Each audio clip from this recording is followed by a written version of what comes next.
In accordance with our routine motion, I'm informing the committee that all remote participants have completed the required connection tests in advance of the meeting. Everyone in the meeting is participating virtually with the exception of Madame Vignola. So she and I are in the room in Ottawa. Pursuant to Standing Order 106 Sub 4, the committee is meeting to consider a request by members of the committee to undertake a study concerning a contract between Medicago and the Government of Canada. The floor is open. Dr. Ellis.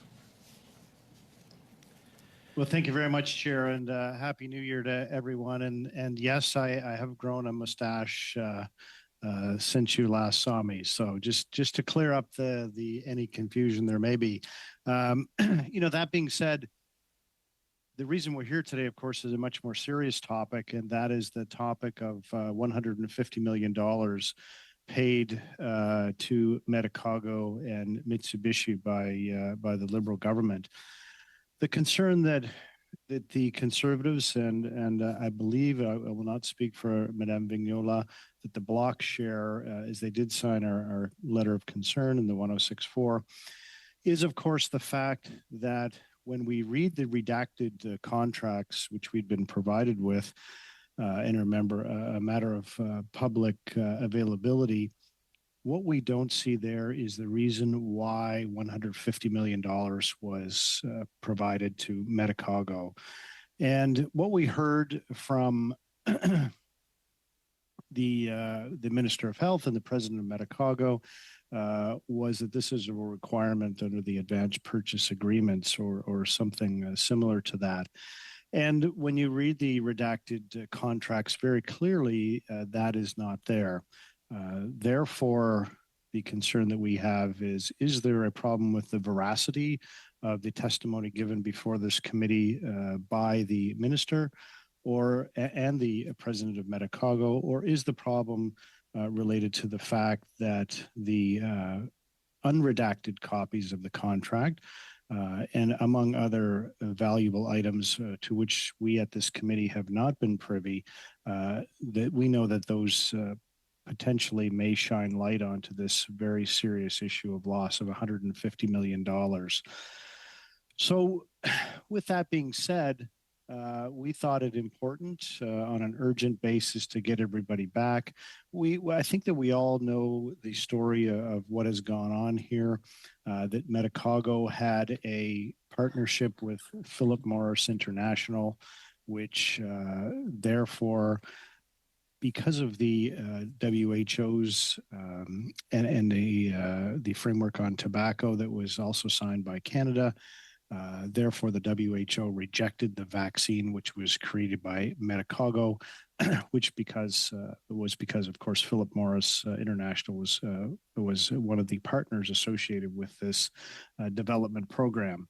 The difficulty that happened thereafter, of course, is that not only did the federal government provide Medicago with $173 million in startup costs, and when they closed, 600 jobs were lost in Quebec.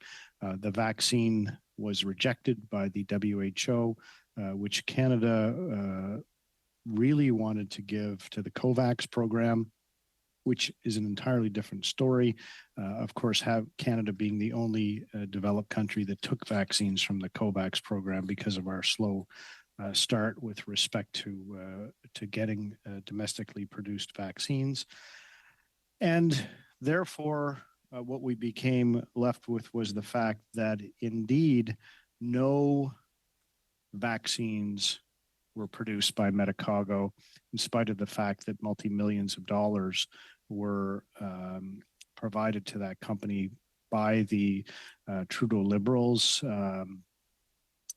in conjunction perhaps with their NDP partners.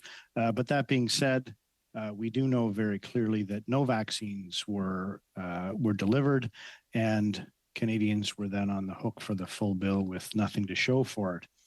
Thereafter, of course, Medicago closed its operations, and strangely enough, what happened thereafter was suddenly, in a very thick tomb put out by Public Accounts, what we saw was under a curious a curious heading called losses, and I quote this, losses of public money due to an offense, illegal act, or accident. In a 4-inch tomb, 3/4 of the way down, this $150 million was buried without any explanation. And because of that, we did, of course, bring the president of Medicago and the minister of health to committee, which sadly did not shed any light on the particular problem. And then that all, of course, sent us home reviewing the contracts and trying desperately to understand why another $150 million was paid. When the president of Medicago appeared at committee, he also stated very clearly that his company owned the building, it owned the machinery inside it, and it owned the intellectual property. Now, some of those things have changed since. That being said, that was his contention back last spring. And here we are now having the taxpayers of Canada on the hook for over $300 million. And it also, I'll be perfectly transparent here, that there is an unverified story that says that the parent company of Medicago, Mitsubishi, multi-billion-dollar multinational company, paid $40 million back to the government of Canada.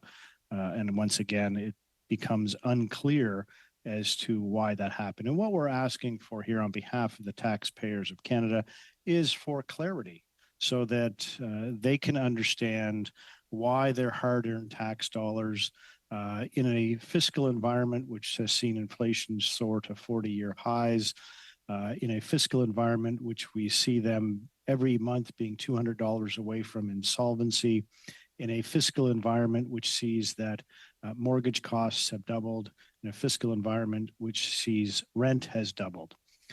They are unable to put food on the table, a roof over their head, and as we see in Alberta, barely able to keep the heat on. So those are the reasons why we find it incredibly necessary to call an urgent meeting of the Standing Committee on Health to hold all of those people to account for their actions associated with this particular loss of $300 million plus of taxpayer hard-earned money. So to that end, we do have a motion to put forward to this committee, and I'm happy to read it out. It's rather lengthy, and I will start with saying that pursuant to Standing Order 108.1 open bracket A close bracket, this committee ordered the production of unredacted copies of the vaccine supply contract between the Government of Canada and Medicago Inc., dated 13th November 2020, and the committee orders the production of all contracts between Medicago Inc. and the Department of Innovation, Science and Industry under the Strategic Innovation Fund regarding the development of COVID vaccines and the capital investment in Medicago's manufacturing plant. And the committee orders the production of all contracts between the Government of Canada, Medicago, and the Aramis company regarding the transfer of ownership of the former Medicago plant and the transfer of the intellectual property of Medicago's COVID vaccine. Further, the committee agrees to a study of at least 6 meetings to examine these contracts and that the following witnesses be invited. Minister Mark Holland, Minister of Health, Minister Francois Philippe Champagne, Minister of Innovation, Science and Industry, Assistant to the Deputy Minister of the Strategic Innovation Fund, Department of Innovation, Science and Industry, officials from the Public Health Agency of Canada, the President of Medicago, the President of Aramis, and any other witnesses deemed relevant by the committee, and that the Standing Committee prepare a report with its findings for the House. I do have that I could email that to the clerk if that would be helpful, and then it could be distributed. So those are the concerns. I think I've tried to be fairly concise in outlining them. I know we haven't been at committee for a while, so I thought it germane to bring forward those issues and make sure that the millions of people watching understand clearly why we need an urgent meeting to discuss the loss of funds and what the requirements are moving forward to understand very clearly where the $300 million went. With incredible transparency, we asked this committee to consider this motion. So, Chair, I will stop there. I do apologize for not being there. I was on an airplane this morning, sat on the airplane for an hour, and then they decided that they decided I didn't need to be in Ottawa with you, Mr. Casey. So I apologize for not being there, but there was no flight out of Halifax to get me there. So with that, I will leave it. And if please give me instruction if you'd like me to email that to the clerk. Yes. First of all, I'm also sorry that you're not here, Dr. Ellis, but it's a real pleasure to see you on screen. Feel free to send that to the clerk, and I believe it would be in order for us to briefly suspend to allow for people to have a look at it and determine next steps. The next up on the speakers list is Mr. Perkins and then Dr. Hanley. But if we could just suspend for 5 to 10 minutes to make sure that everybody has a copy of the motion in both official languages. I will say this, based on hearing the motion, Dr. Ellis, it is in order. I just want everybody to have a look at it, and then we can continue the debate with Mr. Perkins. So we stand suspended for... Mr. Chair, if I could, I think my office has just emailed it to the clerk. Okay. Just for ease of distribution. Okay, thank you, Mr. Perkins. We stand suspended for 10 minutes. All right, we got 10 minutes, so hopefully this is a good meeting. For those of you that are new, please like and subscribe to help get the algorithm going so my channel can be seen by much more people. And thanks for subscribing.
Should only be a couple minutes and we should be back up ready to go again.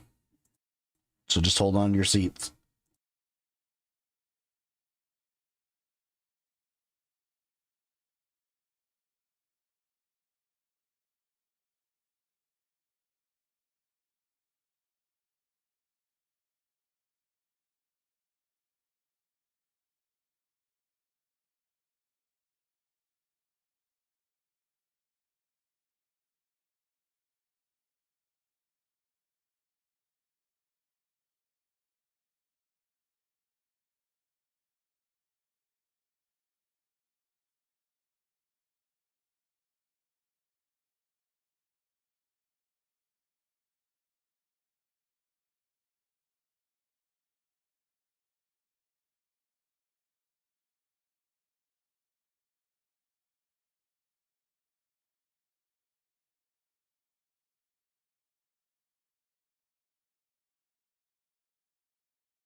I'm curious as to what happened with that Medicago money.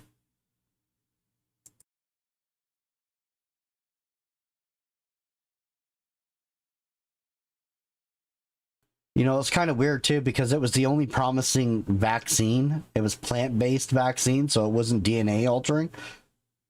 And all of a sudden they shut that down. It was on the TV, you know, during the pandemic, like it was a promising vaccine, but they shut that up so fast.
And that's so right, Spawny. They don't want to give you the stuff that works that's not going to hurt you.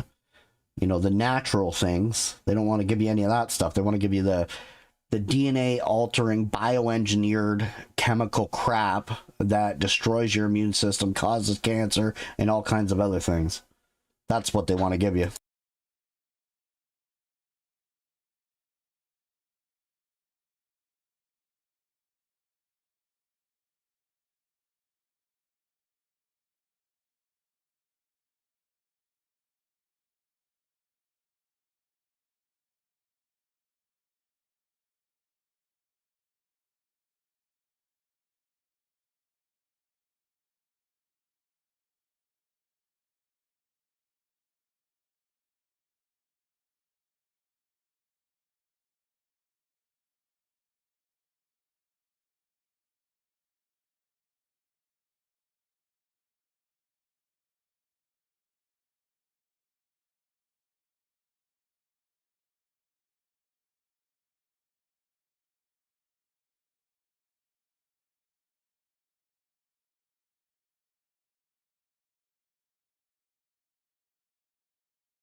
You know, these guys need to have their affairs in order before they come on and do these committees. Like, why wait till the committee meeting has already started before you need to, I need paper documents of this and this and that. Why don't they prepare prior to that? Like this, they've had at least 3 days to come up with all the paperwork and share it between each other. Like they've known about this meeting for 3 days. You mean they couldn't have done it then?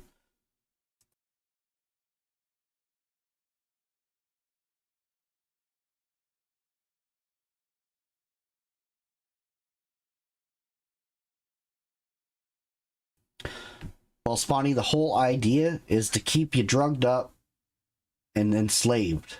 That's the whole idea. They want to keep you enslaved and compliant, and you know, don't look at me. Just go to work, do your thing. Don't worry about what's going on with the government. That's how they want to keep you dumb and in line, and then they'll pump you full of drugs and everything like that, and act like you're the problem.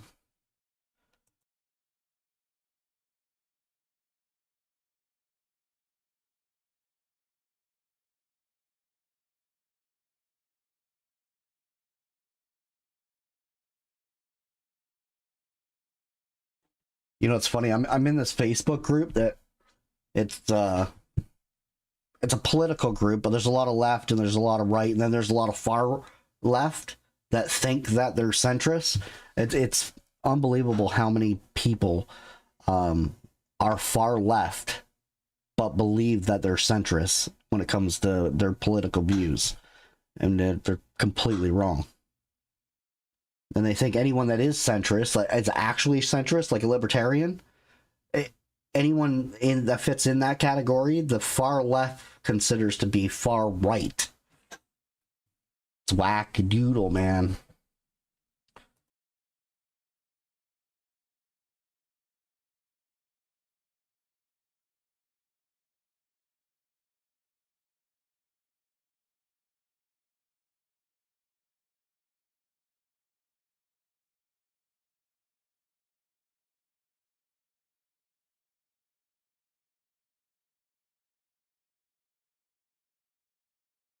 Yeah, nobody wants to be, comatose with all these drugs, and they don't have to.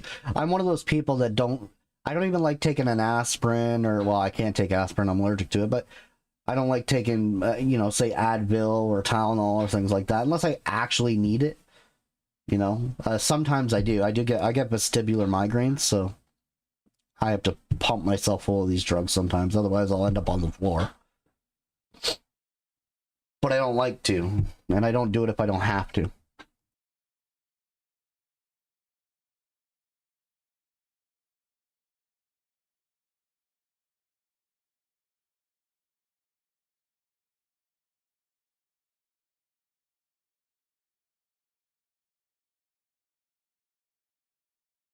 An email copy of the motion in both official languages, so we're going to proceed.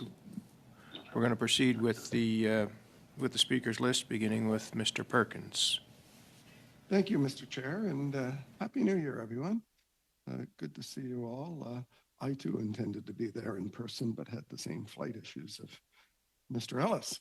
So I'd like to begin, particularly for those who aren't following and maybe not as familiar with the issue as the members around the table.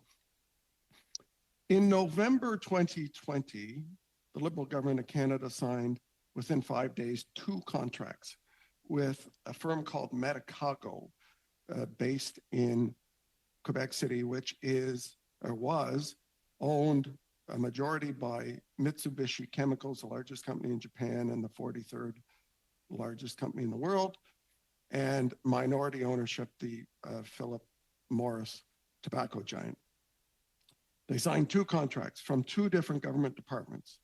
The first contract was a contract from the industry department, known as the ISED, but their minister's title is the Minister of Innovation, Science, and Industry, Minister Champagne. And they signed a contract to develop a non-mRNA COVID vaccine. And part of that contract was also a contract to provide capital upgrades to the plants. But primarily the money was to develop a vaccine that was yet not developed or invented. That contract at the time was worth more than $220 million. 5 days later, the Liberal government of Canada signed another contract with Medicago to purchase the vaccine, which had not yet been invented. That vaccine contract stated that the initial batch would be for 20 million doses at a cost of approximately $30 a dose, or $600 million, if the vaccine was invented and managed to get through all the approval processes. Well, Medicago did invent such a vaccine made from a derivation of the tobacco plant, and it received Health Canada approval in February 2022. By this time, the government of Canada purchased several hundred million doses already of alternative vaccines from other global providers. So shortly after that, in December, Mitsubishi bought December 2023, Mitsubishi bought the entire company, and about 6 weeks later, shut Medicago down, putting more than 400 people in Quebec City out of work. The president of Medicago appeared before this committee at the time under questioning and said, Medicago owned all the intellectual property that was paid for by the taxpayer to invent this vaccine. They were in negotiations, they said, and as did Minister Champagne, said they were in negotiations when questioned about who owned the intellectual property that taxpayers paid for, and that the government never received a vial of. So while they contracted for 20 million doses, by the time it got Health Canada approval, the government no longer, according to the Minister of Health's testimony before this committee before Christmas, no longer needed that vaccine.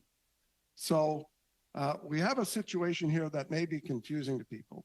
So around just shortly after the Minister of Health appeared before this committee, the government made an announcement. In fact, I think the announcement was on December 8th on a settlement with Medicago. And that settlement was that Medicago would pay back $40 million of the $220 million contract signed with the Minister of Industry. So that contract actually ended up only being, I think it was $173 million that was spent out of the 223. They were paying back 40 million of that. And the minister's press release says that was mainly to deal with the capital investments to renovate the facility in Quebec City. It wasn't about a payment supposedly to get back the intellectual property. They also announced in that, though, that Medicago was being generous, that they were going to give the plant to a group of local managers along with the vaccine intellectual property that Canadian taxpayers had paid for. They were generous in saying that Canadian taxpayers paid for the development of that vaccine, so we're going to give it for $1 to a company called Armas, a new company that would take over the asset of the plant and the intellectual property, made up principally of former employees of Medicago in Quebec City. And so the big kicker in that announcement was that the government was going to pay, in addition to all of that, Mitsubishi Chemicals, the largest company in Japan, $150 million. And the questions at the time were, well, what was that $150 million for? And was it a penalty because we didn't buy the actual 20 million doses of the vaccine? But officials, Ms. Jeffrey from the Health Department and Minister Holland, when they were both before the committee, called this $150 million was an advanced payment out of the vaccine purchase contract. That's the term they use. In fact, the president of Medicago before this committee, shortly after that, I think the week after that, used the exact same term, $150 million for an advance payment. Money's gone, sunk cost, advance payment for the purchase of the 20 million doses of the vaccine, of which the government never received a single vial. This contract, and it's a public contract, a public redacted contract, was released to the Public Accounts Committee. And I've gone through that contract. There is no term advance payment in that contract anywhere. There is no clause in that contract for advance payment. What it does say in the redacted version in clause 8 is that payment will be made in accordance with the basis of the payment schedule in Annex B. So when you go to Annex B, it's an interesting annex to read. It says payment gets received only when the delivery, and there's a delivery schedule, the delivery of the vaccine actually is in the hands of the government of Canada, then a check gets cashed. There is no discussion in this contract and no commitment for an advance payment. Nothing. But you know what the kicker of that Annex B is? It's clause 4 of Annex B, which is the right to reduce the quantities. The government of Canada under 4A may give written notice to the contractor to reduce the number of doses ordered by Canada, which clearly the government of Canada went from 20 million to 0. Clause B of Section 4 of that annex of the contract says, if Canada gives notice pursuant to A above, the contractor will have no claim for further payment. No claim. So we have the Minister of Health and officials.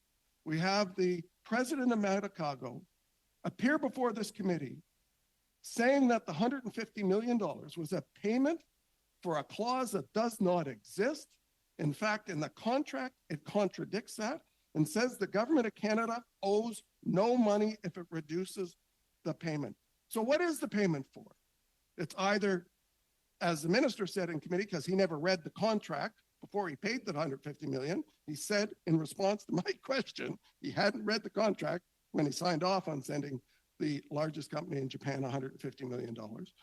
And if it's not that, because he didn't read the contract and he swore it was an advance payment that was in here, and the president of the company said it was advance payment, they both misled this committee. They misled a committee of parliament. So Mr. MP Ellis's motion, Dr. Ellis's motion says there's such contradiction here, we need to actually do a study and get to the bottom of this.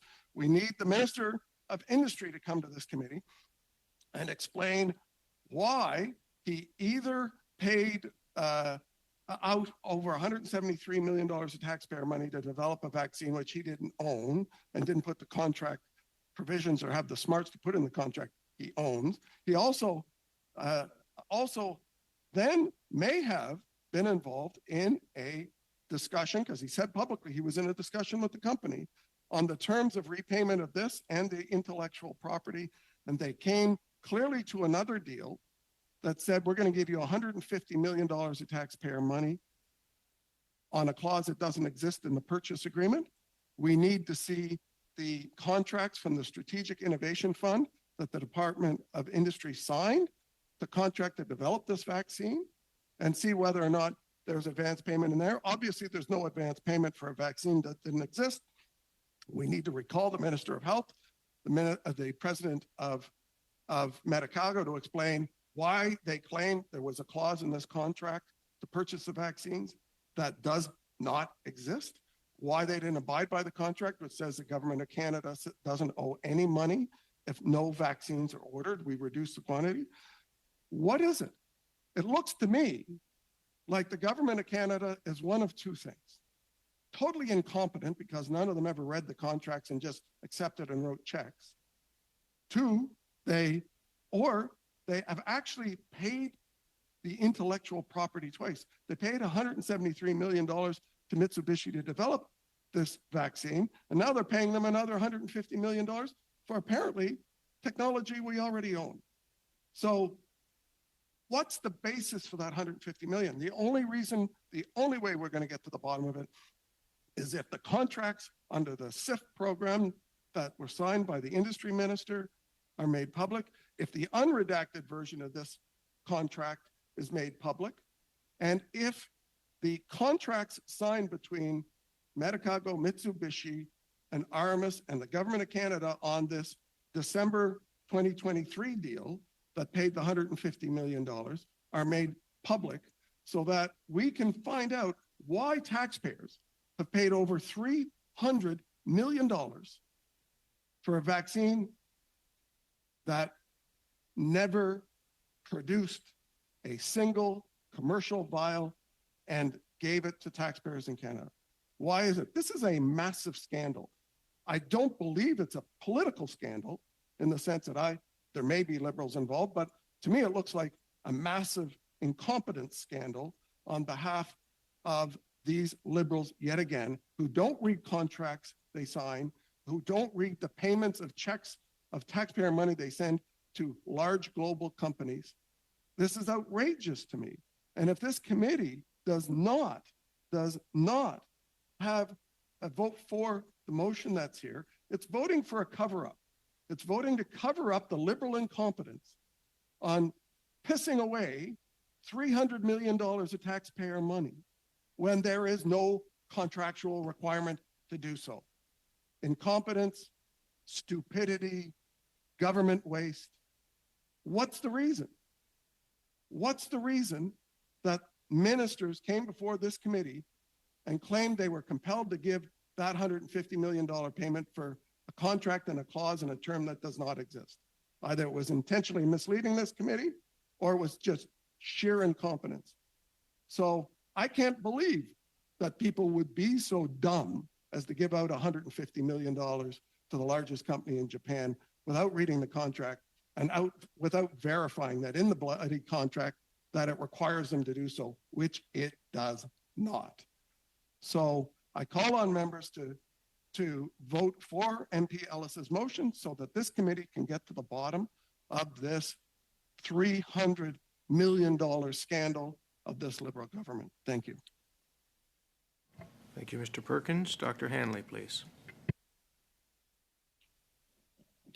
Thank you, and good morning to everyone. I've certainly been waiting with bated breath to see why we are being called out of our constituency times 2 weeks before Parliament begins, and what is the urgency behind this study. I'm not sure I'm any further enlightened now than I was. In light of a Medicago study that actually is still ongoing and still open, and also I think in light of 1064s that have been called in other committees. So I think that there are some tactics going on, and I'm frankly quite worried about whether we are going to see a progress in the studies that we have as a committee committed to already, chiefly the women's health study and the opioid study that we had, as I understood, an agreement to pursue.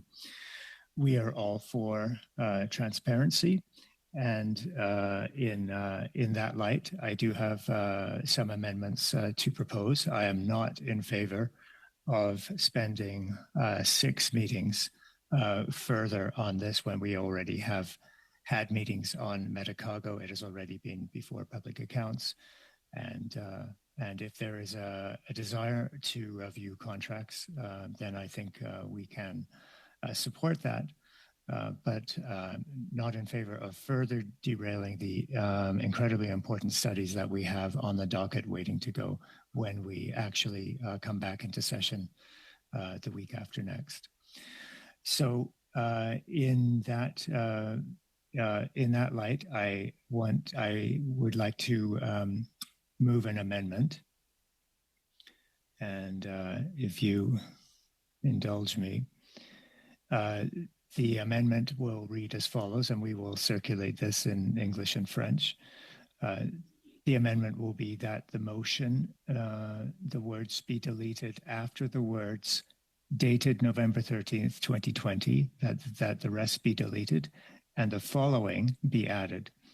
And the following will be that when these documents are received by the clerk, they be available at the clerk's office for viewing by committee members only for 1 week, to be designated by the committee no later than 30 days following the receipt of the contracts under the supervision of the clerk, and that no personal, mobile, electronic, or recording devices of any kind be permitted in the room that week, and that no notes be taken out of the room. And so, to be clear, because I know this is a fairly substantial change, the full motion would read that pursuant to Standing Order 108.1, this committee order the production of unredacted copies of the vaccine supply contract between the Government of Canada and Medicago Inc., dated November 13th, 20, that when received, that when these documents are received by the clerk, they be available at the clerk's office for committee members only, et cetera, et cetera. So that is the amendment I'm proposing, and we will, that amendment has been sent to the clerk. Thank you. Thank you, Dr. Hanley. Is it the will of the committee to suspend briefly to have a look at the amendment before continuing debate? Yes. Can I ask a point of order? A point of order from Mr. Perkins, please. Mr. Henley's amendment essentially guts my motion, or Dr. Ellis's motion, I should say, and totally changes the nature and intent of the motion. So I'm not sure it's in order. Thank you. I think it's a good idea for us to suspend, both for you to have a look at it and for me to take advice on Mr. Perkins' point of order. Thank you. Point of order as well. Ms. Gladue? Yes. So if you decide that the amendment is in order and we're going to proceed with that, I just want to make sure that those that have their hands up to speak, there's no real way when you're virtual to re-put your hand up. And I just want to make sure we maintain the speaking order. Thank you, sir. That would be my intention. The fact that if we, after the suspension, if we are dealing with the debate on the motion, the speaking order doesn't get canceled to start over again. All right, we stand suspended for 5 minutes.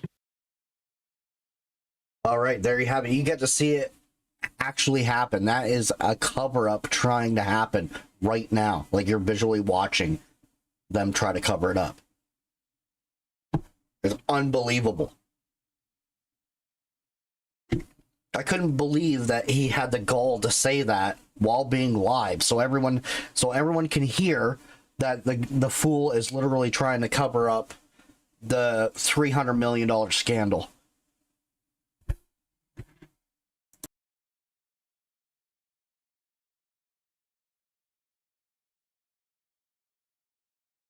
That's why Parsons is like, well, it guts the motion, Ellis's motion, because there won't be a motion. It'll be done because they won't be able to come forward with any of their findings. It's all swept underneath the rug. They can't talk about it, can't leave with notes, nothing. So they can find out that, it was a big, huge scandal, but they got to shut their mouth about it. They won't be able to say nothing. Unbelievable. The least transparent government I've ever seen in my life. Absolutely ridiculous. I would take Stephen Harper back any day of the week. Even though he was a piece of crap, I'd take him back over whatever this is. It's definitely not a liberal government. I'd say it's well on its way to social communism. Somewhere in that directory. But they're definitely not liberals.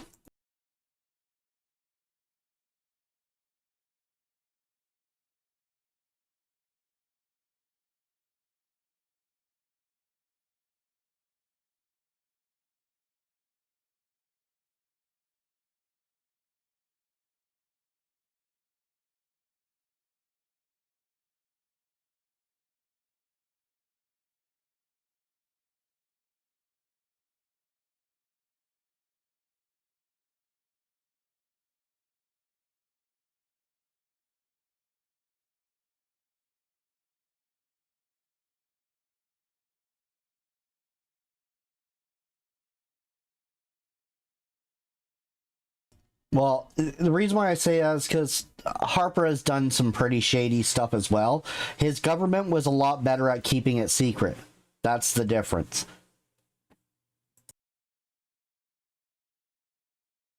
This liberal government, for some reason, cannot.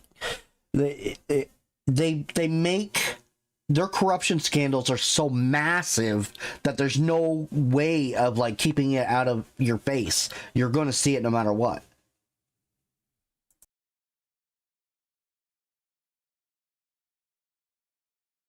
Yeah, well, normal liberalism, like libertarians, are awesome. That's exactly what we want. If you took a person to describe an individual as a libertarian, look at Pierre Poilievre. He is like the embodiment of libertarian. So if you go read exactly what libertarian is, and then you look at what Poilievre is saying, that's exactly what he is. And the best forms of government are libertarian. But the government we have in there today is not a libertarian government. They are not a liberal government. And that's where a lot of people are getting confused, because they're like, yeah, I support liberal and I support this government because they're liberal. They're not liberal. They go under the umbrella of liberal, but of libertarian, but they are not. They are like complete opposite. They're so far left in that respect that they're more social communists than they are anything, except they haven't implemented the policies of communism yet. They've implemented more policies of socialism, and that's what's creating the poverty in our countries. They're lining the pockets of insiders and corporations, and they're making the corporate Canada super wealthy. But they're doing that by sacrificing the people. So they're soaking up all the money they can from the people and redistributing it into corporate Canada, so that we are a corporate country with some of the most powerful corporations. Like our telecom companies are massive. They make way more money than the rest of the world's telecom companies. It's ridiculous.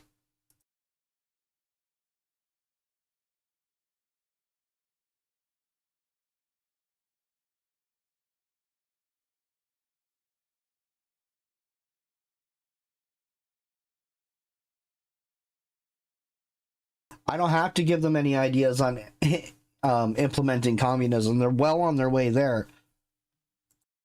With the clerk, I rule the motion to be in order.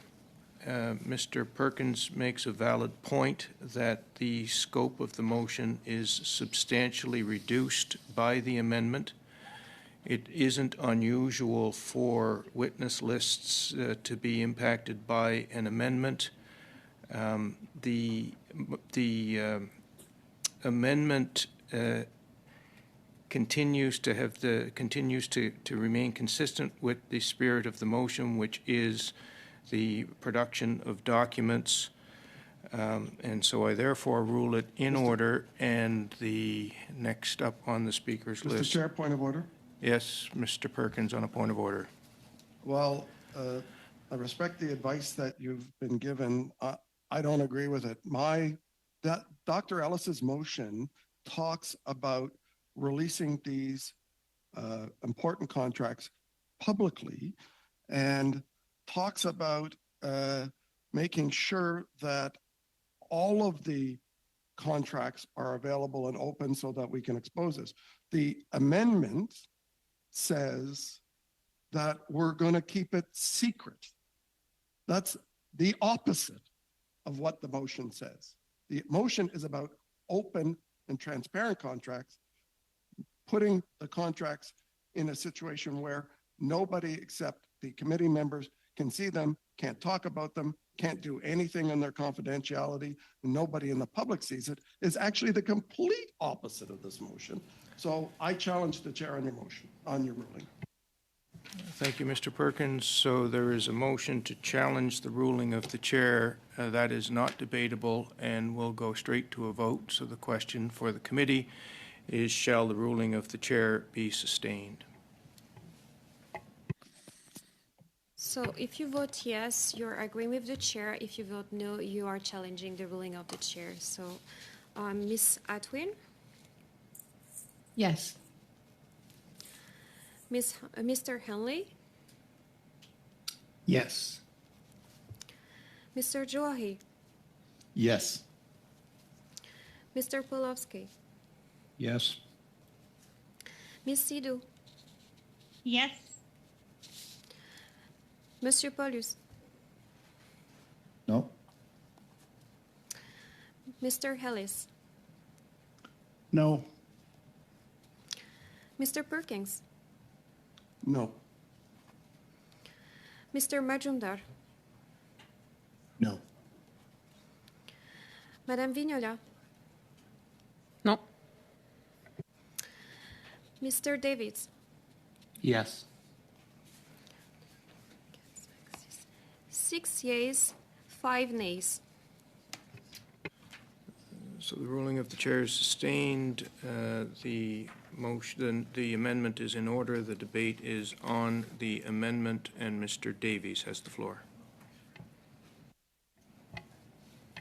Thank you, Mr. Chair, and Happy New Year, everybody. Hope everybody had a chance for You just watched them confirm to cover up this shit. This is bullshit. In Ottawa as well. I have, I guess, a number of things to say. First of all, when Mr. Ellis was talking about this 106, I think he made a reference to the bloc signing the 106, and the implication was that the NDP did not sign it. One thing I think needs to be clarified for the record is that the NDP never saw this motion. We were not given an opportunity to sign it or not. Mr. Ellis sent a request for me to look at whether we would entertain a Section 106 motion on the BTNX data issue, not on Medicago. So I think that for anybody listening, has to be clear that that we were not invited to see this motion in advance, nor given a chance to support it or not. Second, I just want to say for the record, this once again, I think, is an opportunity for me to express my grave disappointment in both the Conservatives, frankly, and the government for opposing the NDP's motion moved at this committee to amend legislation that would have produced a independent public inquiry into all matters of the government's handling of the COVID pandemic under the Inquiries Act. And somewhat shamefully, I watched the Conservatives sit on their hands and abstain, which allowed my motion to be defeated. We would have legislation before the House right now that would be close to setting up such a commission that would look at not only Medicago, but every vaccine contract. Because we would have spent millions for nothing. The inquiries lead to nothing. Come to this committee and talk about transparency and disclosure. I think Canadians need to know that they prevented that very disclosure and transparency from happening, broadly speaking, on the COVID pandemic entirely. And that is a contradiction that I think needs to be stated for the record. The NDP's position on how the government handled the COVID pandemic and how it dealt with health-related matters is that we have been pro-transparency from the very beginning. We believe that taxpayers have a right to know how their money is spent. Bullshit. Parliamentarians have a duty to probe and to hold the government accountable. I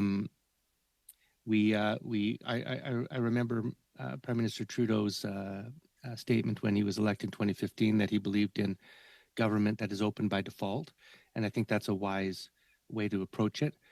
That we should, as a I think starting point, be very open and transparent, and that's even when hard information, embarrassing information, mistakes are exposed. In fact, arguably, particularly when errors are made, I think it's important that we have an open airing in a democracy. Having said that, I can appreciate all. He's trying to fool you guys that are watching right now. Debates on He's trying to fool you. He just voted to cover it all up. Disclosure of all the vaccine contracts, and to the Conservatives' credit at that time, through my colleague Michelle Rempel-Garner and other Conservatives, we did join together and seek and obtain vaccine contracts. But through that process, we were all made aware that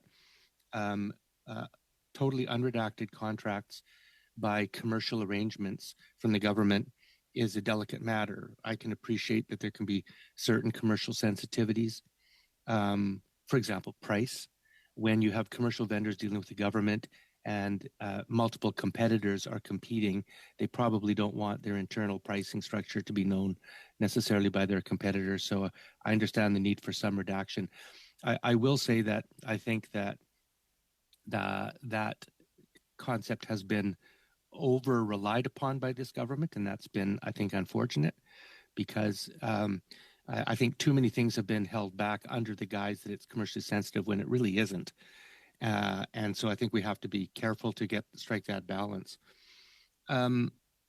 So moving to this motion here as well, I have to also agree with my colleague, Dr. Hanley, that I fail to see the urgency in this. A Section 106 meeting is a particular type of vehicle that's used that upsets the regular schedule that's all been agreed upon.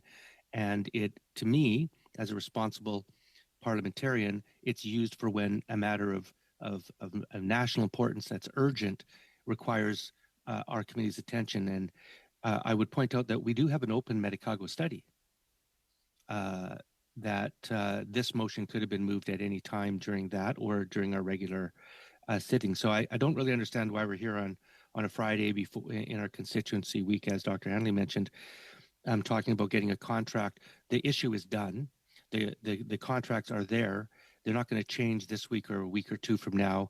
We're talking about contracts that were signed several years ago. So I don't see the urgency. Now, the other thing I wanted to mention is I think there's a line to be drawn between health issues and procurement issues.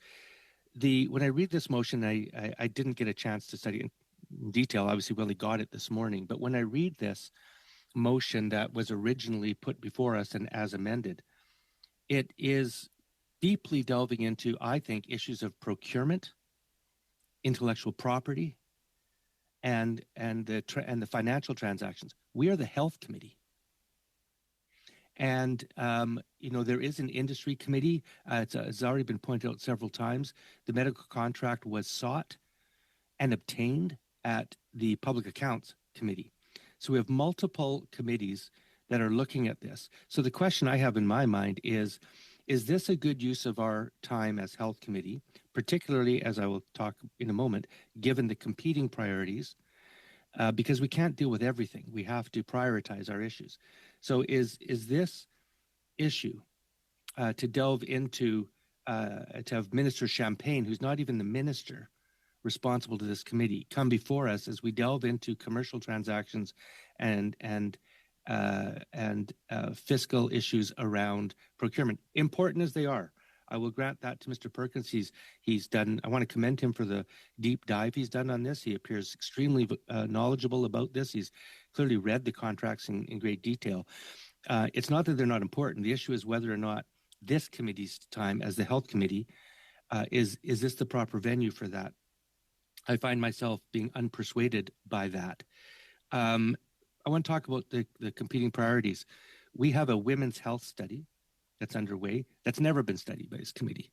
So 50% of the Canadian population and all of the health issues that pertain to that are currently the subject of this committee. That would have to be postponed. Second, we have the opioid overdose crisis. And quite rightly, we listened to several filibusters before Christmas by Conservatives who went on and on at length about how critical the opioid overdose crisis is and how massively important it was that we get to that right now. So much so that they moved and we agreed to disrupt the schedule of the women's health study by interjecting meetings with the opioid overdose study, which, by the way, I want to commend Dr. Hanley for moving. It was his motion to put the opioid overdose crisis before this committee. We have many, many other issues of momentous importance of health in this country, including Indigenous health, including the fact that millions of Canadians can't see a family doctor. We have nursing crisis. We have issues of all types. We have a diabetes crisis. We have many, many issues to talk about. So the issue is, in my mind, I'm thinking, do I want to devote 6 meetings to delving into the Ministry of Innovation's dealings with a foreign company on how they handle the fiscal arrangements about the transfer of intellectual property? I find myself saying that doesn't meet my priority, nor does it jibe with what I'm hearing from my constituents about what they want to see from their healthcare system.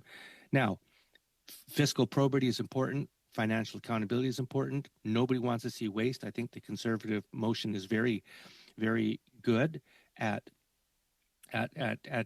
raising the importance of those issues. But Public Accounts is looking at this. The ministry or the Committee for Industry and Innovation, et cetera, can look at this as well. To me, I think that's the more appropriate place for it. Now, I also want to, I find myself unclear as well about what exactly has not been disclosed, because the Medicago contract was disclosed, I think, in largely unredacted form, if not unredacted form.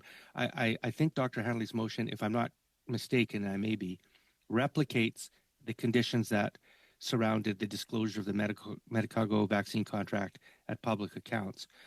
Mr. Perkins read some very pertinent, I think, sections of that contract that give us information we need. I mean, there's an issue, I suppose, of whether or not the answers given by the ministers and the president of Medicago are consistent with that or not. But that's not an issue of disclosure. That's an issue of of I guess politics and satisfaction of answer. We don't need more content. The information's there and it's revealed, and Mr. Perkins was reading it. So I'm not quite clear what information remains unknown from the Medicago vaccine contract. I also want to say that Ms. Perkins, in his last intervention, said something about that the amendment that was made by Dr. Hanley is inconsistent with this, or it somehow gags us. I don't read anything in Dr. Hanley's motion that says that we can't speak about it. There's nothing in there that says, after reading that contract, that we can't come and speak publicly about it or raise it at this committee. The amendment says that when the documents are received by the clerk, they be available at the clerk's office for viewing by committee members for 1 week, to be designated by the committee, no later than 30 days, under the supervision of the clerk, and that no personal, mobile, electronic, or recording devices of any kind be permitted in the room. So that means you can't take pictures of it, and that you can't take notes out of the room. So that just means that we can read it, you can talk about it, you just can't take it. And I would assume that that's because we are going to be, even under this amendment, we are going to be allowed as committee members to read the full unredacted version of the contract, and we'll be able to speak about it. But what we don't want to do is disclose that, because we are, I would imagine, going to see commercially sensitive information. Interesting, I just want to say for the record, it's an interesting point in history.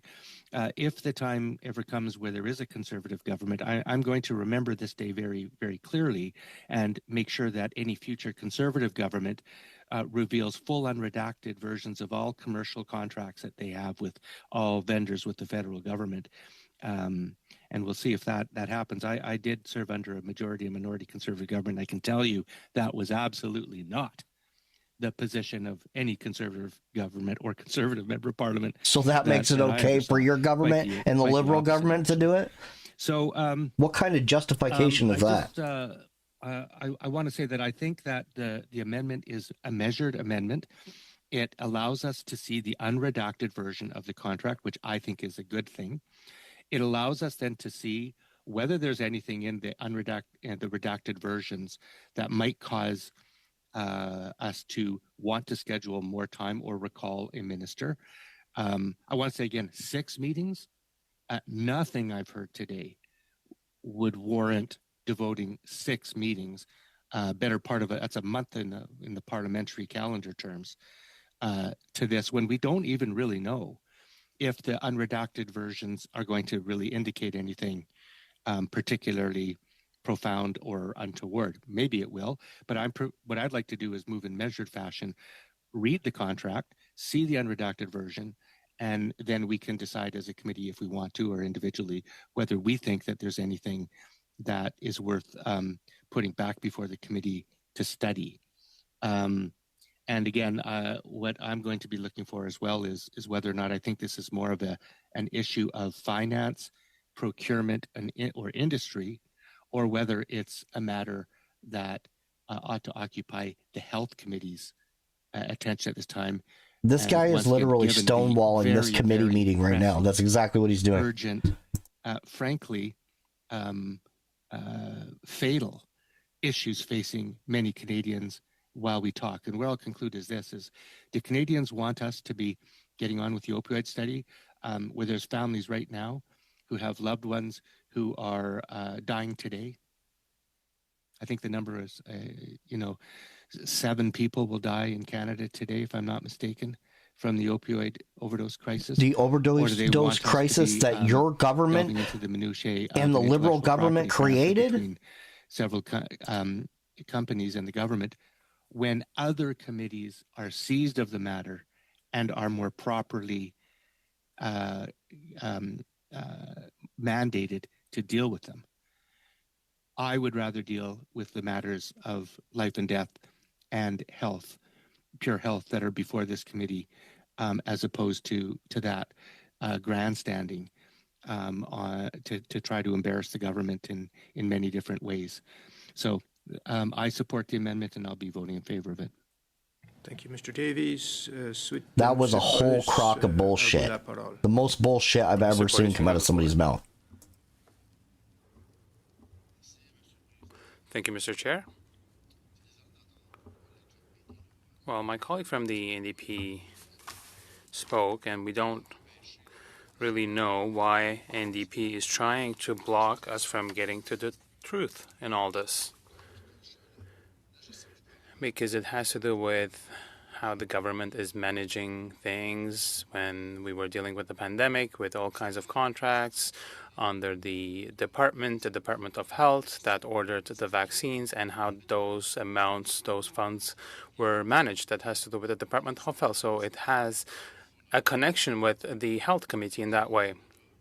And there's always this mania of managing things in silos, and there's never anyone, one person at least, who is in charge of a holistic picture. So we need to get to the bottom of this, and our colleague from the NDP should side with the Conservatives and the Bloc Québécois so that we get to know more about this, about the utilization of public funds that just disappeared.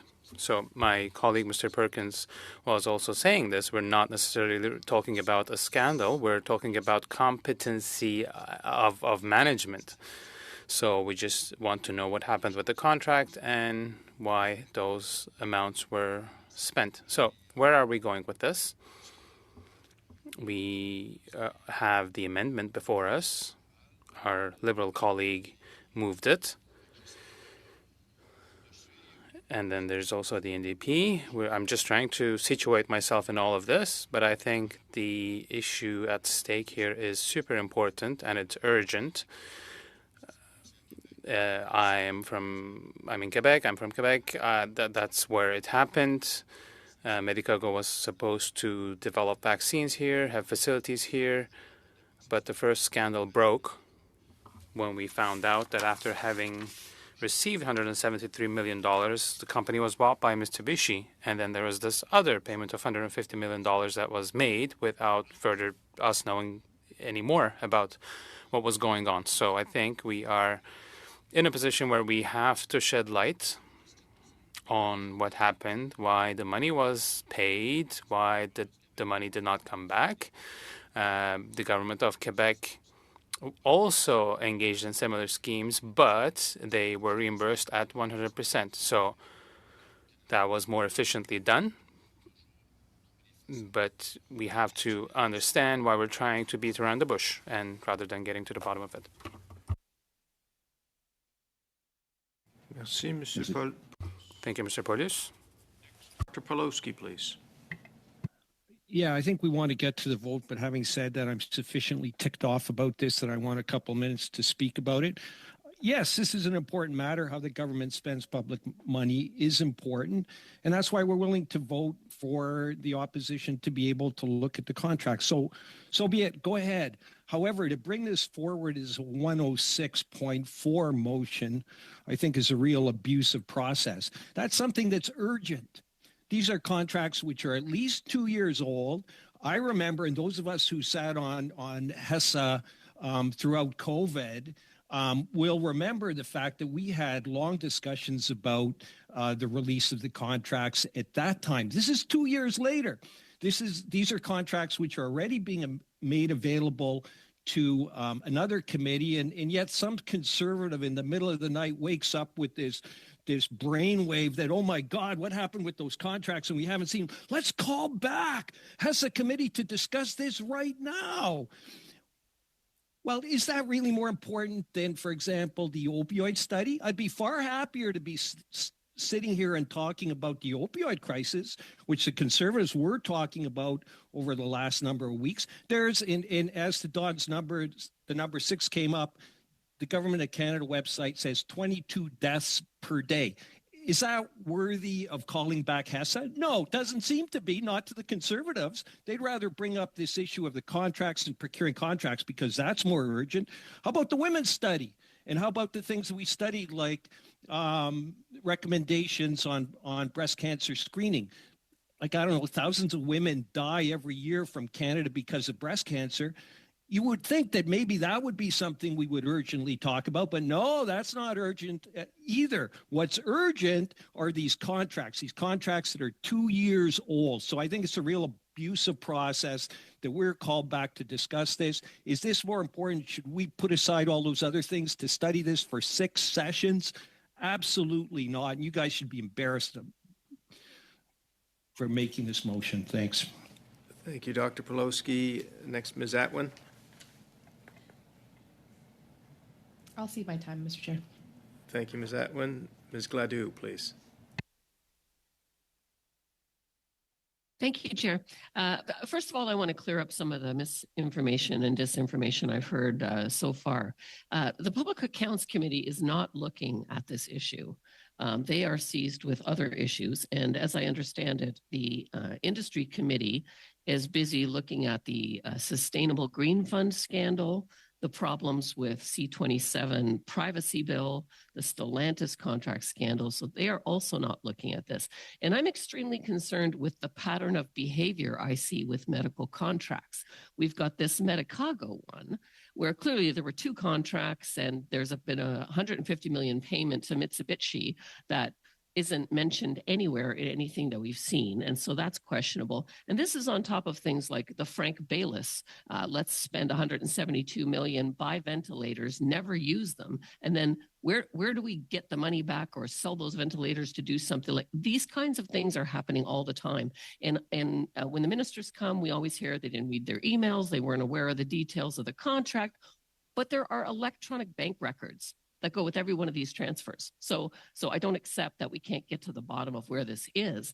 And I also, would call that when the Liberals say they want to have transparency, but then they bring an amendment like what they brought, which is to say, okay, you can come and look at it. You can't take pictures of it. You can't record it. That puts us in a situation where, we see it. Mr. Davies has correctly said we could talk about it. But as soon as we say, well, the contract said this, and this is a problem, then the NDP will line up, as they always do, with their Liberal partners and say, no, it doesn't say that. And again, the public has no way of knowing what the truth is because there's no transparency at all. And so what I would propose to the amendment that's been made is a sub-amendment. The sub-amendment would be to take out some of the wording within the amendment. So it would be that when these documents are received by the clerk, they be available to committee members no later than 30 days following the receipt of the contracts. That would be it. And I would mail that to the clerk so that he has it in both official languages. Thank you. Thank you, Ms. Gladue. So just to be, just for clarity. It is a sub-amendment to the amendment. I understand. You're suggesting that we add after the word only, so in the second line it says viewing by committee members only, and then to say not later than 30 days? Is that? Yeah, in the amendment, we would delete the phrase that says at the clerk's office for viewing by. Okay. That would go away. And that we would also delete after to committee members only, we would delete that. For 1 week to be designated by the committee, that deleted. No later than 30 days following the receipt of the contracts, keep that in. And then under the supervision of the clerk, and that no personal mobile, electronic, or recording devices of any kind be permitted in the room that week, and that no notes be taken out of the room, that whole part be deleted. So basically it ends up saying that when these documents are received by the clerk, they're available to committee members no later than 30 days following the receipt of the contracts.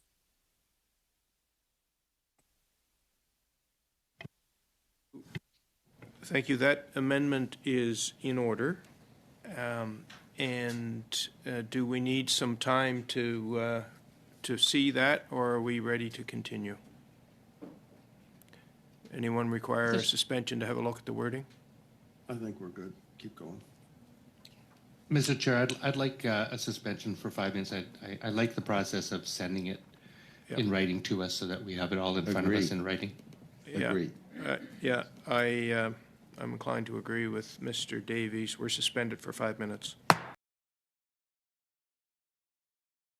So here we go again. So all these Liberals and NDP members here are just stonewalling this issue, stonewalling this committee. They're also trying to block it so that no one ever will find out what happened to the $300 million from the Medicago vaccines. So that money just disappears without question, and don't question the government because it won't be allowed. That's what they're doing. This is the type of government that we have in power right now. And it's all about throwing money all over the place and never taking any fiscal responsibility or any responsibility whatsoever for the wrongdoings within this government or the scandals that the government has committed over the last so many years. It's bull. I can't believe you can witness the corruption right in front of you watching these committees. Like, these guys are just open about it. They must think that we're all stupid. So we're sitting here watching like, oh, okay, yeah. Well, no, he's right, because we should be worried about the opioid crisis. So they try to distract everybody. So they're like, yeah, the opioid crisis is real bad. But are you not the one that created the opioid crisis? That's what we should be asking. That's what we should be worried about.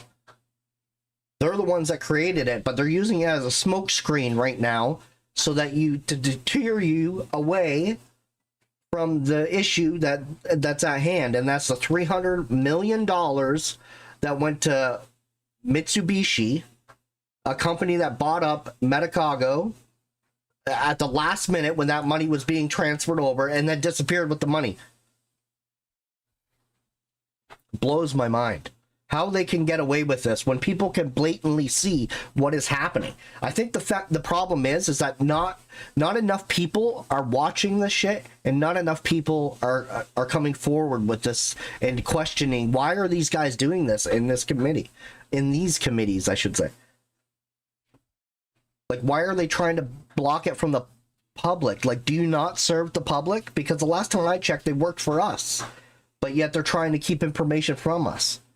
That's like an employee of mine trying to hide information about my company from me.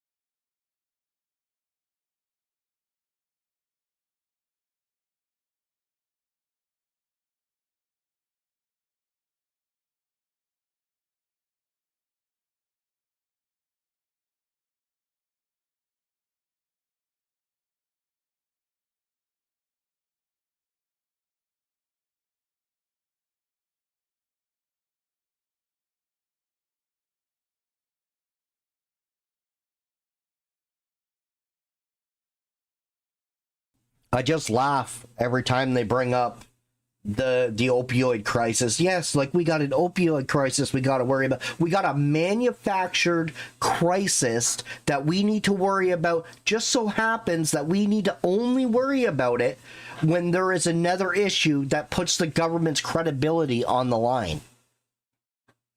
You know what I mean? That opioid crisis was created by them. They haven't cared at all about it up until when it serves a purpose.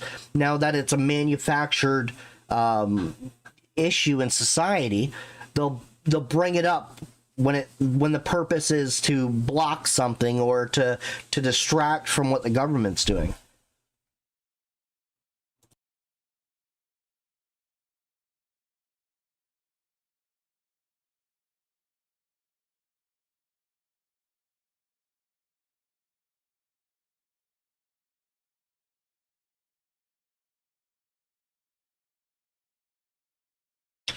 So for those of you that are new to the channel or have not yet subscribed, please do so. Hit the like, hit the subscribe button, even share it with your friends on social media, whatever. Let's get the channel out there so that the algorithm picks it up and more people can see these committees, and we can finally do something about it and bring more awareness to it.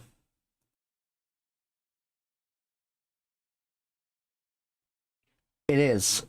It is all smoke and mirrors. That's exactly what it is. One side, so they keep blaming everything on the conservatives. Like the conservatives are trying to stop this, them from talking about opioid crisis, blah, blah, blah, blah, blah. That's not the case. What they're trying to do is destroy the credibility of the Conservative Party while propping themselves up because they think that you're dumb enough to believe the crap that's coming out of their mouth, when you could clearly tell that they're just trying to stonewall the issue. I personally want to know what happened to that $300 million. I want to know. I want to know what happened to the Medicago company that created a green vaccine out of plants for COVID that just whoop, disappeared. I want to know what happened to it. Like, and we're never going to get any answers. Nous sommes encore en ce. We are resuming. And next MP to take the floor will be Madame Vignola on the sub-amendment. Thank you very much, Mr. Chair. We, the Bloc Québécois, we signed the 106.4 without having been aware of the 108.1. So Medicago, it represents $150 million that were given to this company under public accounts, under a chapter that is quite mysterious. So one has to ask the question. And when I asked the question during a previous meeting, they told me, well, it's considered as an accident. But my questions will be in line with what has been asked by my colleagues and all of our colleagues, actually, because yes, we need to get answers. Is health the best place to get these answers? That's a good question as well. Because when we talk about women's health, for instance, there are 700 diseases that are misdiagnosed when it comes to women because due to a lack of studies on feminine morphology and just a lack of studies in general. For instance, breast cancer. Members of my own family are grappling with that, dealing with that. I mean, can some of these cases be snipped at the bud? Yes, that might be interesting. So I'm also not the only person to be dealing with such issues. But let's get back to Medicago. There are questions to be asked on the circumstances, on the guarantees. Definitely, that is the case. And there are questions on the procedure that was followed, why it was followed. And had Mitsubishi not abandoned Medicago, would we be talking about it now? Or would we have accepted the fact that the investment was made to increase the supply and the availability of vaccines in Canada? Well, I don't have the answer. Did Canada take a risk that it shouldn't have taken? I don't have the answer to that either. The fact that sometimes Canada is asked to function with the flexibility of a private company, does it lead us to what we're studying or what we may end up willing to study? I don't have the answer to that. Where did the 150 millions go? Research and development cost a fortune. Did it go to research and development, or did this amount of money help accelerate the construction of the production plant, which was going to take place in Quebec? I don't have the answer to that. Well, having answers to questions about taxpayers' money that is trusted to a government is the least we can do. When it comes to the sub-amendment and the the amendment and the sub-amendment, I'm still having a hard time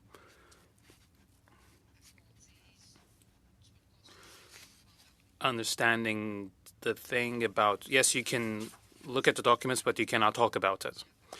Yes, you will get the truth, but you cannot share it, whether it's positive or negative. Whether it makes the news in favor of one party or the other, that's something else. But the electors and what they need to know, what they want to know, is what I have on my mind. It is important for me that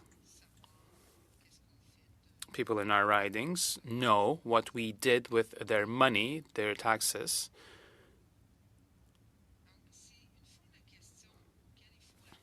So we have to answer the following questions. Is the health committee, is it the best committee to do this work? Because we're talking about public accounts since the beginning and new information that surfaced at public accounts. Should we send the motion there? Should we maybe think about our own procedures? I'm just asking these questions. I'm thinking out loud and without filtering myself. Mr. Chair, if the amendment is adopted, would it necessarily mean that the MPs will not be allowed to talk about what they will have read in public?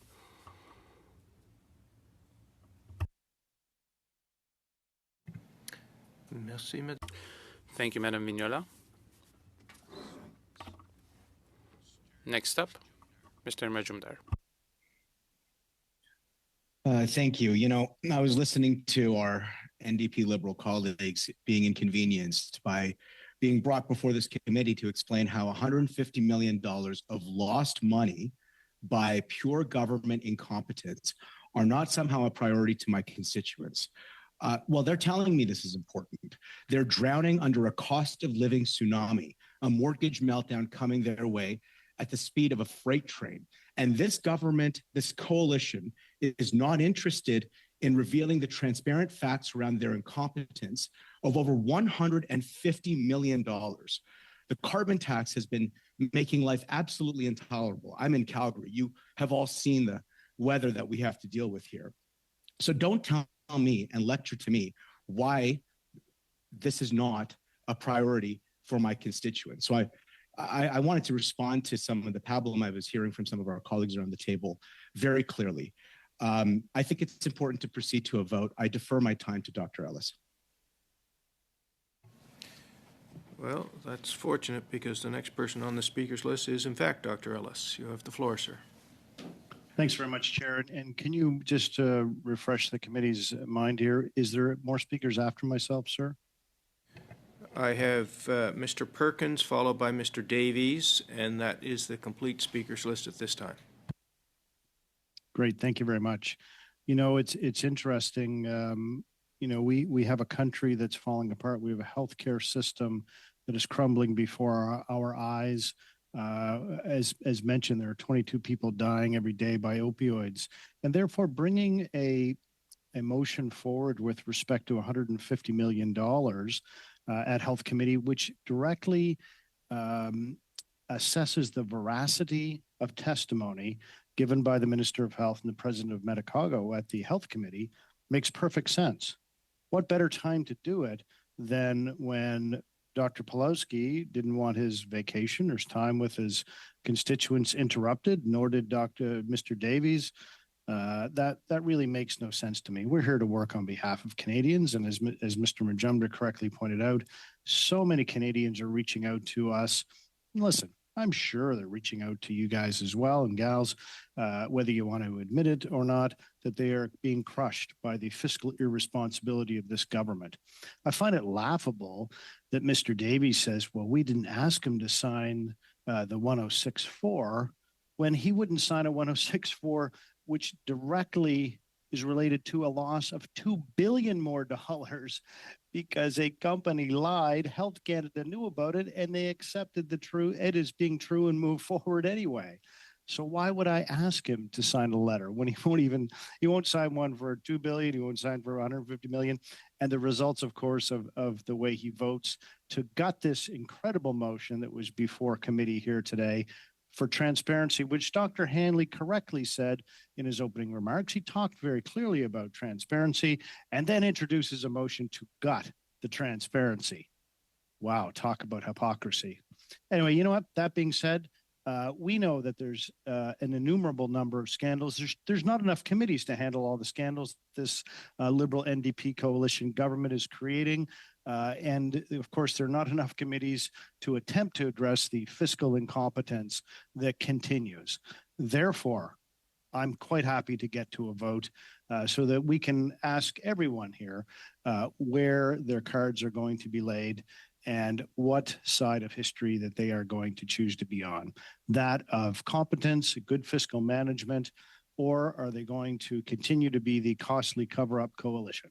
That's the question that will be answered here today. Thank you, Chair. Thank you, Dr. Ellis. Mr. Perkins, please. I'll be unusually brief. It's a simple question. It's a simple question. I believe the Minister of Health and the President of Medicago lied to this committee about the $150 million payment, about a clause they claimed existed that doesn't exist. This committee has the responsibility to call them back and call them on their misrepresentation to Parliament. Thank you. Mr. Davies. Well, in the spirit of trying to get to the vote, I can sense we want to move forward. I think that's a good thing. I have a couple of just brief comments. One is one of the problems with the sub-amendment by Ms. Gladue is that there would be no controls whatsoever on confidentiality, and I'm a bit concerned by that. I haven't read the whole contract, but again, when you have a commercial vendor who is tendering with the government, I think there needs to be some at least examination or possibility of ensuring that the contract isn't just floated out in public without any controls on it. And I don't see those controls in the sub amendment.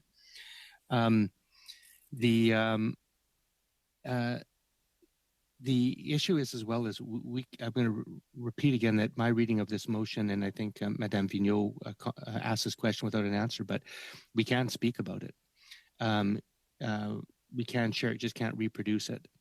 And I think that's a measured step. I would also say to my colleagues, this isn't the end of the matter. I mean, once we read the contract, it's open to any member of the committee who has concerns about what they do see in the unredacted version to put forth another motion if they want. And maybe the time will come where a deeper dive will have to happen.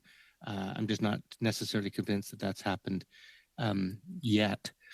Just to the motion of whether this is a priority or urgent, nobody's saying that this issue isn't important or it's not even a priority. The question, I think, and I agree with Dr. Pawlowski, is whether or not this was urgent. And I don't think anybody can make a credible case that here on Friday, January 19th, that this issue was urgent to deal with given the context.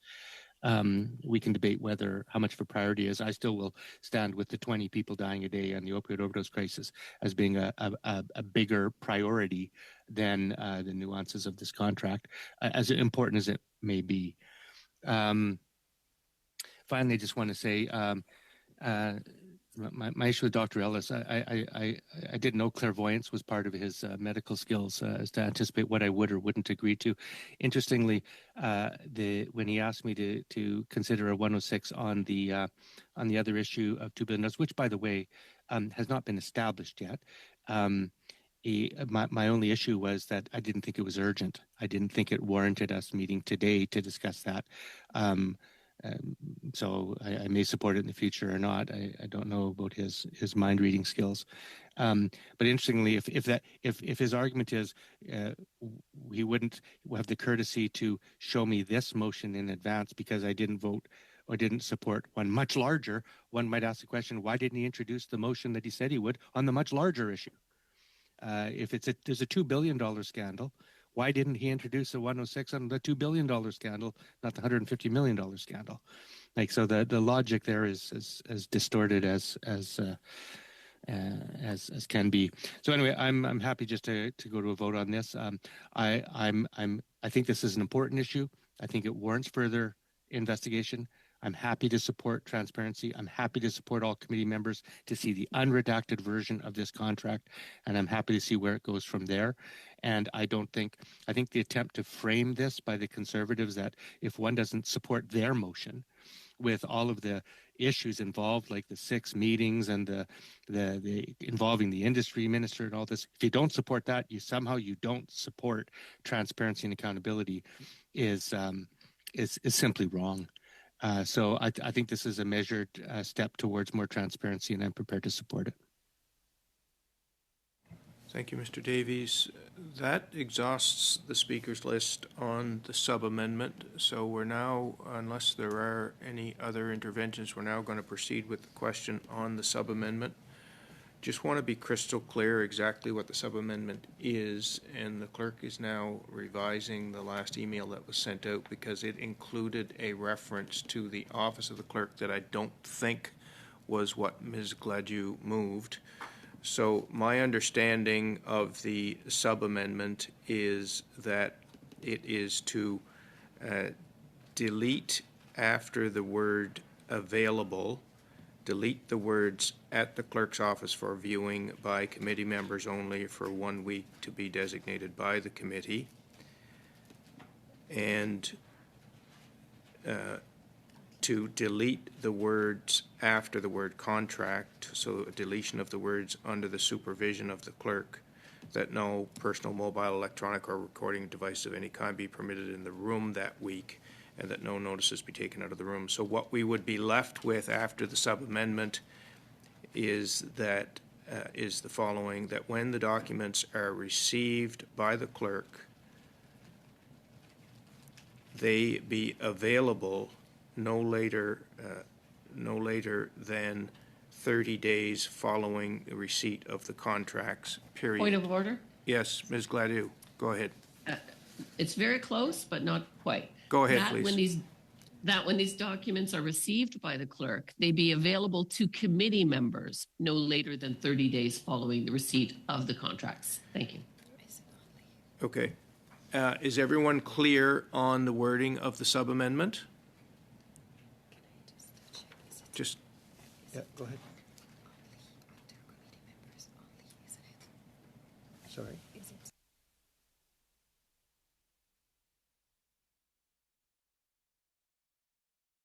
only to be included in the sub-amendment. So the word only is there now. So does that remain? So viewing by committee members only?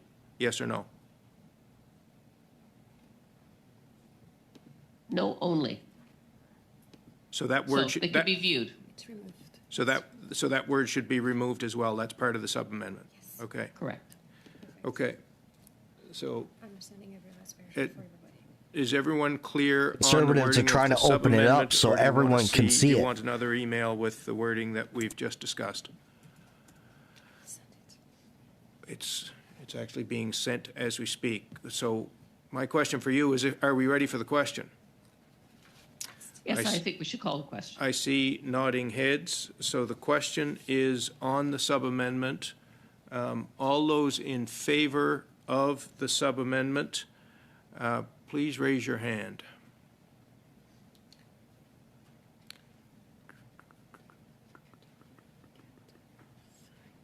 Chair, given the confusion, I think we should have a recorded division.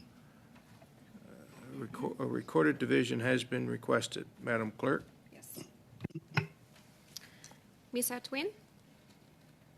Against. Mr. Henley? Against. Mr. Johari? Against. Mr. Poloski? Against. Ms. Sidhu? Against. Mr. Paulus? Wait. Mr. Hillis? Yes. Mr. Perkins? Yes. Mr. Majumdar? Yes. Madame Vignola? Going to get kiboshed again because the NDP and Liberals want to cover it all up. No. No, look at it. Transparency, my ass. Oh my 5 God. ayes, I wish I 6 could nays. reach into the camera and strangle that guy. Sub-amendment is defeated, so the debate is now on the amendment. Are there any interventions on the amendment? Seeing none, are we ready for the question? Heads nodding. All those in favor of the amendment, please raise your hand. Sorry, Chair. Once again, I'd like to request a recorded division, please. A most reasonable suggestion that we will adopt. a recorded division on the amendment, Madam Clerk, please. Miss Atwin, In favor? Mr. Henley, In favor. Mr. Jouari, Support. Mr. Polovsky, For. Miss Sidhu, In favor? Monsieur Paulus, No. Mr. Hillis, Totally against. Mr. Perkins, Against. Mr. Majumdar, Against. Madame Vignola, You know, it's a shame that the Mr. Liberal and NDP work together to cover In favor. everything up. Even when it's, you know, they've tried to cover stuff 6 up that yeas, were 5 nays. obvious accidents, you know, like mistakes, The amendment is clerical adopted, mistakes. And so the debate is Like, they now won't take on ownership the for nothing. Motion as amended. Are there any interventions? Seeing none, are we ready for the question? Recorded division, please, Chair. Thank you, Dr. Ellis. Madam Clerk, a recorded division on the motion as amended, please. Miss Atwin, In favor? Mr. Henley, In favor. Mr. Jouari, In favor. Mr. Polovsky, In favor? Miss Sidhu, In favor? Monsieur Paulus, No. Mr. Ellis, Against. Mr. Perkins, Contre. Mr. Majumdar, Opposed. Madame Vignola, Mr. Davies, Sorry? I'm in favor of the motion as amended. 6 yeas, 5 nays. The motion is adopted as amended. Is there any further business? I see Dr. Hanley. I move to adjourn the meeting. Will of the committee to adjourn the meeting? I see heads nodding. We have consensus. The meeting is adjourned. Thank My God, I cannot believe the amount of time they just wasted.